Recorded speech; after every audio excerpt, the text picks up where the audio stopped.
నమస్కారం. Welcome to I dream. ధర్మ మార్గం విత్ విజిత కార్యక్రమానికి స్వాగతం.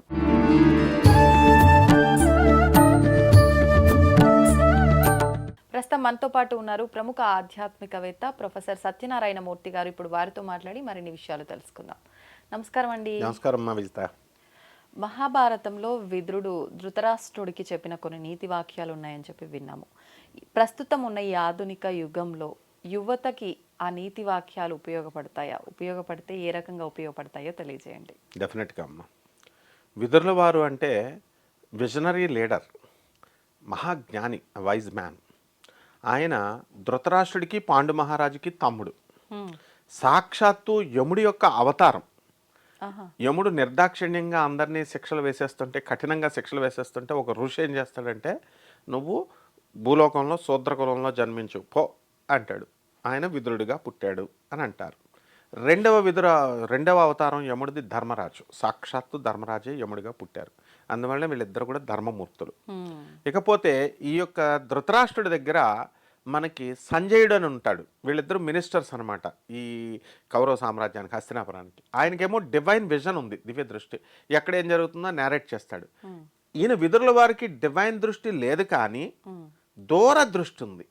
అందువలన ధర్మానికి, న్యాయానికి, జస్టిస్ అండ్ న్యాయము, ధర్మము, వీరికి రైటియస్నెస్కి ఎక్కువ ప్రాధాన్యత ఇస్తాడు ఈయన విదురుల వారు. అందువలన ఆయన ఎంత అద్భుతమైన విషయాలు యూత్కి చెప్తాడంటే, ఇప్పుడు ధర్మో రక్షిత రక్షిత అని బోర్డు పెడతారు కదా తిరుపతిలో, కానీ ఒకడు పాటించడు. ధర్మం అంటే ఏంటో అని అంటారు. అంటే నువ్వు చేయాల్సింది నువ్వు చేయడమే, అదే ధర్మం. నువ్వు నీ బాధ్యతలు, నువ్వు కూతురువి, నువ్వు కూతురుగా నువ్వు తల్లిదండ్రులకు నువ్వేం చేయాలి, యూ డిశ్చార్జ్ యువర్ డ్యూటీస్. అంతేగాని స్పెషల్గా ధర్మాలు ఇవన్నీ ఏమి దానాలు ఇవ్వాలేమో, లేకపోతే త్యాగాలు చేయాలేమో, సాక్రిఫైజులు చేయాలేమో అనుకుంటారు జనం. ధర్మం అంటే ఎవరు చేయాల్సిన పని వాళ్ళు చేయడమే ధర్మం. కొడుకు ధర్మం ఏంటి? వార్ధక్యంలో ఉన్నటువంటి తల్లిదండ్రులను చూడడం. అది విదురుల వారు చెప్పారు. ఏమని చెప్పారంటే, ఎవరైతే నీ తల్లిదండ్రులు వృద్ధ జనులు ఉంటారో నీ వంశములో, కేవలం తల్లిదండ్రులనే చెప్పాలి ఆయన, నీ కులములో నీ స్వజనులని దుర్మార్గులైనా సరే వాళ్ళని దరి చేర్చుకోమన్నాడు. అంతేగాని వాళ్ళని, నువ్వు ధృతరాష్ట్ర మహారాజా, నువ్వు ధర్మాత్ములైనటువంటి నీ తమ్ముడు కొడుకులను వదిలేస్తున్నావు. వాళ్ళు ఎవరనుకుంటున్నావు? పాండవులు. కౌరవులు అనేటటువంటి వాళ్ళు ఒక అరణ్యం అయితే, అందులో ఉన్నటువంటి వ్యాఘ్రాలు, సింహాలు, పులులు పాండవులు. చాలామంది కోర్టు కేసులకు వెళ్ళిపోతున్నారు. ఎవరు వెళ్తారంటే అన్నదమ్ముల పిల్లలు వెళ్తారు, దాయాదులు. ఎందువలన? ఆస్తుల కోసం. అది వద్దని చెప్తాడు ఆయన. ఈ కౌరవులకు కూడా అదే జరిగింది. పాండవులు వాళ్ళ పెద్దమ్మ పెదనాన్న చిన్నాన్న పిల్లలు కదా, మా కోర్టుల్లో నాకు ఎక్కువ ఇచ్చావు, నా పిల్లలకి నీకు తక్కువ ఇచ్చావు అని చెప్పి వీళ్ళు కొట్టుకుంటారు. అది క్లియర్గా ఏం చెప్పాడంటే, జ్ఞాతి సోదరులు కొట్టుకోకూడదు. పెద్దమ్మ పెదనాన్న పిల్లలు, అన్నదమ్ముల పిల్లలు, దాయాదులు, వాళ్ళు కొట్టుకోకూడదు. చక్కగా వాళ్ళని దగ్గర చేర్చుకో నువ్వు పాండవుల్ని. నీకు ఇంకా ఫోర్స్ పెరుగుతుంది. నీకు అందరూ కూడా కలిసి ఉంటే నీకు ఇంకొక రాజు ఎవరైనా నీ పైన ఈ సామ్రాజ్యం మీద కన్నువేయగలుగుతాడా? ఎవరు వేయలేరు. అది చెప్పాడు ఆయన. అంటే ఇక్కడ ఆధునిక సమాజ యువతకి మనం చేయాల్సింది ఏంటంటే, చిన్న చిన్న ఆస్తుల కోసం కక్కుర్తి పడకుండా అన్నదమ్ముల పిల్లలంతా కూడా చక్కగా కలిసి బతకాలి. సెల్ఫిష్నెస్ ఉండకూడదు. నెక్స్ట్ 2, తల్లిదండ్రులను ఓల్డ్ ఏజ్ హోమ్లో జరిపిస్తున్నారు వీళ్ళు. పోనీ లేనోడు లేక తల్లిదండ్రులకు తిండి పెట్టట్లేదంటే ఒక అర్థం ఉంది. ఉన్నవాడు వెల్టుడు సాఫ్ట్వేర్ ఇంజనీర్లు అని చెప్పుకుంటారు, మేము డాక్టర్స్ అని చెప్పుకుంటారు, ఎన్ఆర్ఐస్ అని చెప్పుకుంటారు ఫారెన్లో ఉండి. మరి అటువంటి వాళ్ళు ఇక్కడ తల్లిదండ్రులని ఇక్కడ ఓల్డ్ ఏజ్ హోమ్లో పెడుతున్నారు. మొన్నే నాకు ఒక అంకులు పాపం నాకు జాలేసింది. ఇక్కడ ఉన్నటువంటి వాడు, నేను మా ఆంటీ ఇద్దరం కలిసి వెళ్ళిపోతున్నాము అంటే, ఎక్కడికి అంకుల్ అన్న? రాజస్థాన్. ఎందుకు? Old age home. Bond, indemnity bond రాయమంటున్నాడు. ఐడెంటిటీ బాండ్ అని ఉంటుంది. అది రాసి టైప్ చేసి ఆ ఓల్డ్ ఏజ్ హోమ్ వాళ్ళు మాదే బాధ్యత అని. ఈయన స్ట్రాంగ్గానే ఉన్నాడు, రిటైర్ అయ్యి 20 years. ఏంటి అంకుల్ ఎందుకు ఎలా వెళ్ళిపోతున్నారు ఇద్దరు అంటే, ఏం చేస్తాం ఆయన, మా పిల్లలు ఫారెన్లో ఉన్నారు అన్నాడు. అంటే ఎంత అమానుషం ఇది! ఒక తల్లిదండ్రులు చిన్నప్పుడు పిల్లల్ని అందరినీ కూడా, 9 పిల్లలు ఉంటే 9ని డివైడ్ చేయకుండా, ఒకళ్ళ ఇంట్లో ఇంకొకళ్ళని అలా పెట్టకుండా, పేదరికంలో ఉన్న గంజి తాగైనా ఒకే ఇంట్లో యునైట్గా ఉంచారు. కానీ ఈ బుద్ధి లేనటువంటి జనం ఇప్పుడు వెల్ టు డూ పీపుల్ ఎలా తయారయ్యారంటే, తల్లినేమో అన్న దగ్గర 3 months, తండ్రినేమో చిన్నోడు చూడాలి, తల్లిదండ్రులని ఇద్దరిని డివైడ్ చేస్తున్నారు. ఇది మహాపాపం ఇది. ఒకే చోట తర్వాత ఆ తల్లి 3 months అయిపోయిన తర్వాత రొటేషన్లో మళ్ళీ ఇంకో కొత్త ప్రాబ్లమ్స్ వచ్చినాయి బై ప్రొడక్ట్స్ లాగా. ఎలా అంటే నువ్వే వెళ్ళేటప్పుడేమో వాళ్ళు తీసుకెళ్తారు, దింపేటప్పుడు వీళ్ళు వచ్చి తీసుకెళ్ళాలి, ఇలాంటి రూల్స్ రాలేదని అలకలు తల్లిదండ్రులకు మార్చేస్తారు. This is too much. So ఇలాంటివి వద్దు అని చెప్పాడు ఆయన. తల్లిదండ్రులకు వృద్ధజనులకి బంధువుల్లో కూడా ఉన్నటువంటి వాళ్ళు వృద్ధజనుల్ని కలుపుకోమన్నారు. ఇకపోతే భీష్మాచార్యుల వారు ఎందుకు చనిపోయారు? ఆయనకు అసలు చావు లేదు, ఆయన కూడా ధర్మ సూక్ష్మాలు తెలిసినవాడు, ధర్మాత్ముడు. మరి ఎందుకు చచ్చిపోయాడంటే టైమ్లీ డెసిషన్స్ తీసుకోకపోతే ఉద్యోగం పోతుంది, అదే ఆయన చెప్పాడు. ఎలాగంటే భీష్ముడిని పిలిచి దుర్యోధనుడు ఏమంటాడు, సరే తాత ఈ గోడంతా ఎందుకు, ఏదో డెసిషన్ చేసే, నువ్వు డిసైడ్ చేసేసి మా 5 ఊళ్ళు అడుగుతున్నారు కదా ఇచ్చిపడే అంటే ఇచ్చేచ్చుగా ఈ పెద్ద మనిషి. ఇవ్వకుండా ఇస్తే వీడికి కోపం వస్తుంది, ఇవ్వకపోతే వాళ్ళకి అన్నట్టు న్యూట్రల్ గా ఉంటారు. చూడు చుట్టాల్లో దొంగలు ఉంటారు మన చుట్టాల్లో,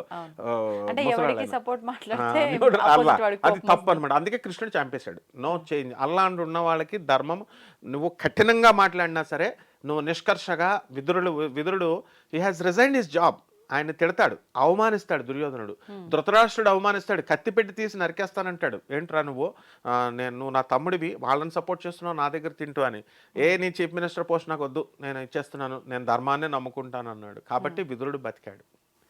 ఇది భీష్ముడు ఏం చేశాడు, ఆ ఊళ్ళు ఇచ్చేస్తే అయిపోయేదానికి భీష్ముడు ఇవ్వకుండా ఏం చేశాడంటే న్యూట్రల్గా ఉన్న టైమ్లీ డెసిషన్ తీసుకోకుండా గోపి అని ఒక వర్డ్ ఉంటుంది, గోడ మీద పిల్లి. ఈ గోపీలు ఎక్కువ ఉంటారు దేశంలో. ఈ యూత్లో ఈ గోపిగాళ్ళు ఉండకూడదు, గోపీల్లాగా ఉండకూడదు. ఉంటే ఏమవుతుందంటే ఇప్పుడు చిన్నపిల్లలను చూడు, అందరూ గోపీలే. నీకు మమ్మీ అంటే ఇష్టమా, డాడీ అంటే ఇష్టం అంటే ఇద్దరు కలిసి ఉన్నప్పుడేమో ఇద్దరు అంటది, మమ్మీ ఉన్నప్పుడు మమ్మీ అంటే, డాడీ ఉన్నప్పుడు డాడీ అంటది. కాబట్టి ఈ గోపీ తత్వం పోగొట్టుకోవాలి, ముందు నిష్కర్షగా మాట్లాడడం రావాలి. అది విదురుల వారు చెప్తారు, ముక్కుసూటితనం ఉండాలి. టైమ్లీ డెసిషన్స్ తీసుకోకపోతే యుద్ధాలే జరిగిపోయి ప్రాణాలు పోయినాయిగా కురుక్షేత్రంలో అందరూ. సో ఇది ఒకటి. Next Draupadi womanhood. అసలు చాలామంది ఏమంటారంటే రామాయణం ఎందుకు జరిగింది, మహాభారతం ఎందుకు జరిగింది, ఏవో కథలు చెప్తారు వీళ్ళంతా. భూముల కోసం అనుకుంటారు ఇది మహాభారతం. అక్కడ రావణాసురుడు సీతాదేవిని ఇన్సల్ట్ చేశాడు, ఎత్తుకుపోయి ఉమెన్హుడ్ని ఇన్సల్ట్ చేశాడు. ఉమెన్హుడ్ అంటే మాతృత్వం, తల్లి. ఉమెన్ అంటే తల్లి. తల్లిని ఎవరైతే ఈ ఇన్సల్ట్ చేస్తారో అటువంటి వాళ్ళకి అరే పోతాడు రా రావణుడు అలా పోయాడు. ఇక్కడ స్త్రీని వ్యవస్థరం చేసి ఉమెన్హుడ్ని అవమానిస్తుంటే భీష్ముడు సైలెంట్ కూర్చున్నాడు. భీష్ముడు మహా గొప్ప వీరుడు కదా, ఆయన నరికిపడేయచ్చు కదా వీళ్ళందరినీ. స్టాప్ ఇట్ అంటే అందరూ మాట్లాడరు, కానీ చేయలేకపోయాడు. అవకాశం ఉండి కూడా నువ్వు ఆపలేకపోయినటువంటి ఈ యువత ఎవరైతే ఉన్నారో ఖచ్చితంగా భీష్ముడిలాగా నాశనం అయిపోతారు అని చెప్పడం కోసం.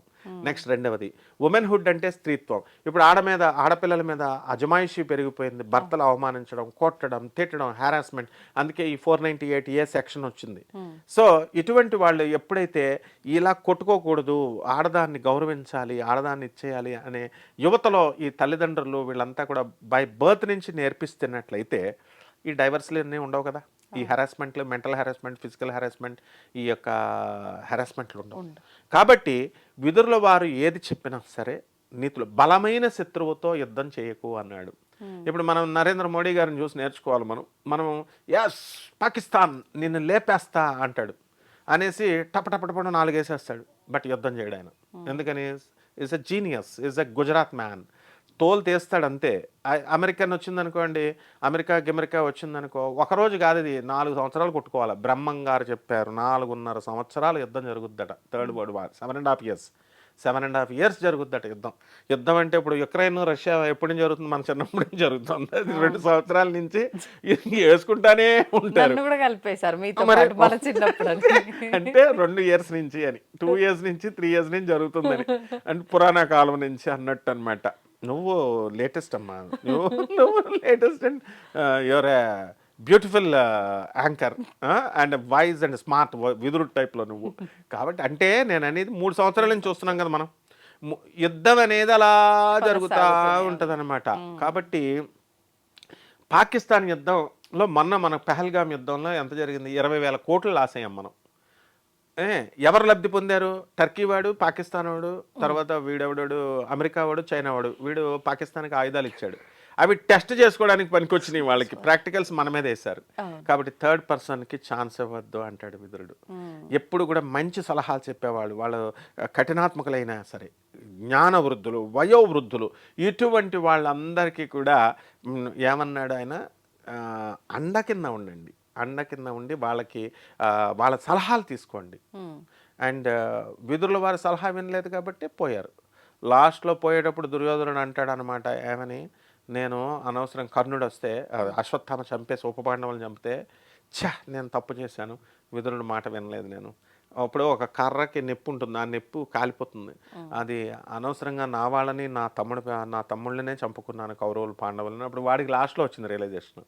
కాబట్టి నువ్వు పారిపో, నిన్ను అర్జునుడు వదలడు, కృష్ణుడు వదలడు, పారిపో అంటాడు. సో శత్రువు వచ్చినప్పుడు పారిపోమంటాడు. సో ఈ విధంగా మోడీ గారు ఎలాగైతే అంచనాలు వేసుకుంటారు, మన వాళ్ళు జనాలకేముంది, యుద్ధం చేసి అలా కాంగ్రెస్ పార్టీ వాళ్ళు ఏమంటున్నారు, ఇందిరా గాంధీ ఐరన్ లేడీ, అప్పట్లో అమెరికా ప్రెషర్ ఇచ్చినా సరే యుద్ధాలు చేసేసారు, మొత్తం తోలు తీసేశారు ఎమర్జెన్సీ టైంలో, పాకిస్తాన్లో ఓడించేసామంటారు. ఓడించడం గొప్ప కాదు, సమయం సందర్భాన్ని బట్టి వెళ్ళాలి. ఎందుకంటే ఆర్థిక ఇప్పుడు ఒక కిలో బియ్యం 300 అయిపోద్ది అప్పుడు, తర్వాత ఈ రేట్లన్నీ కూడా పెరిగిపోతాయి.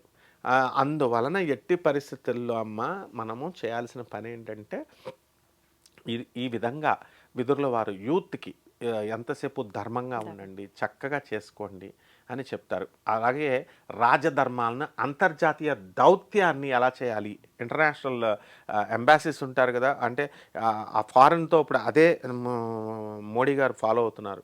మోడీ గారు ఎంతసేపు కూడా నవ్య మానవతా విద్యా విధానము, గురుకుల శిక్షణ, న్యూ హ్యూమనిస్టిక్ ఎడ్యుకేషన్ అనేటటువంటిది ప్రభాత్ రంజన్ సర్కార్ గారు ఇచ్చింది, కలకత్తా బేస్డ్ సైంటిస్ట్ ఇచ్చినటువంటిది, ఎడ్యుకేషనిస్ట్ ఇచ్చింది, ఈయన పాటించి ఇప్పుడు కంపల్సరీ ఎడ్యుకేషన్ సిస్టంలో ఆయనది పెట్టారు. ఎలా అయితే పెట్టారో అంతర్జాతీయ దౌత్యము, రాజధర్మాలు, ఇవన్నీ విదురుల వారు చెప్పిందంతా మోడీ గారు ఫాలో అవుతున్నారు. అందుకే మనకి ఇంటర్నేషనల్ యోగా డే అని, తర్వాత ఈ చాణక్య నీతిని, ఇవన్నీ ఫాలో అవుతున్నారు, కౌటిల్య డే అర్థశాస్త్రాన్ని. ఆ విధంగా అద్భుతంగా మనం అందరం కూడా ప్రతి ప్రజలు కూడా విదురులని వారి నీతి కనుక చదివితే ఏముండవంటే, తల్లిదండ్రులని ఓల్డేజ్ హోమ్స్కి పంపడం ఉండదు, చిన్నపిల్లల్ని ఆడపిల్ల పుట్టిందని చెప్పి భ్రూణ హత్యలు చేసేస్తారు, అబార్షన్స్, ఆడపిల్ల 2 అయ్యారు మళ్ళీ 3 అని ఈ ఆగిపోతాయి. నెక్స్ట్ 4 భార్యాభర్తల మధ్య కొట్లాటలు, అమ్మాయిల పట్ల జాలి, దయ, కంపాషన్ మగవాళ్ళు ఉండడము, అరే పాపం బలహీనరాలు ఉండని, కర్మ కడుక్కుందాం, ఈ జన్మకి ఇలా అయిపోయిందిలే అని ఆ యొక్క పేషెన్స్ అనేది వస్తుంది, డైవర్సిటీ రేట్ తగ్గుతుంది. సో జాబ్స్లో ఇప్పుడు లే ఆఫ్ 70,000 మందిని తీసి అవతల పడేశాడు సాఫ్ట్వేర్ కంపెనీస్, ఈ లే ఆఫ్లు తగ్గుతాయి. అంటే ఎంతసేపు కూడా చూపించుకోవాలి, exhibition, I want to become a software engineer, ఇది అది అని. అక్కడ ఉన్న పాటలు తెలియదు. ఇప్పుడు చాలామంది NRI I want to go to US అంటున్నారు. అక్కడికి వెళ్ళే ఎన్ని కష్టాలు పాపం వాళ్ళు పడుతున్నారు. ఆ విధంగా ఈ యొక్క ఏమంటాడంటే స్వదేశాన్ని వదలొద్దు అంటాడు ఆయన, పరధర్మాన్ని వదలొద్దు. ఈ క్యాస్ట్లన్నీ కూడా మారిపోయి ఇప్పుడు రిలీజియన్సే మారిపోతున్నారు కదా, అట్లాంటివన్నీ కూడా స్వధర్మంలో ఉండు, స్వమతంలో ఉండు, నీ తల్లిదండ్రులను చూసుకో. మన జీవితంలో చుట్టూ జరిగేటటువంటి దాన్ని మోడర్నిటీని సంతరింపజేసుకొని సోఫిస్టికేటెడ్గా బతకమని చెప్పారమ్మా విదురుల వారు. ఇది కనుక యూత్ పాటిస్తే ఏ కష్టాలు. ధన్యవాదాలు. తవ్వండి, తవ్వుతున్న శివలింగం సరే దాన్ని అట్లా కప్పేసేయండి, చూపించదండి. కృష్ణ ఇస్ దేర్, మూర్తి పూజ కాదు, సాక్షాత్ బ్రజేంద్ర నందన భగవాన్ ఉన్నారు మూర్తిలో. ఏమీ ఆశించకుండా ఆరాధించే వాళ్ళు కూడా ఉన్నారా ప్రభుజీ? నిజమైన భక్తి అంటే మనకు తెలియదు కాబట్టి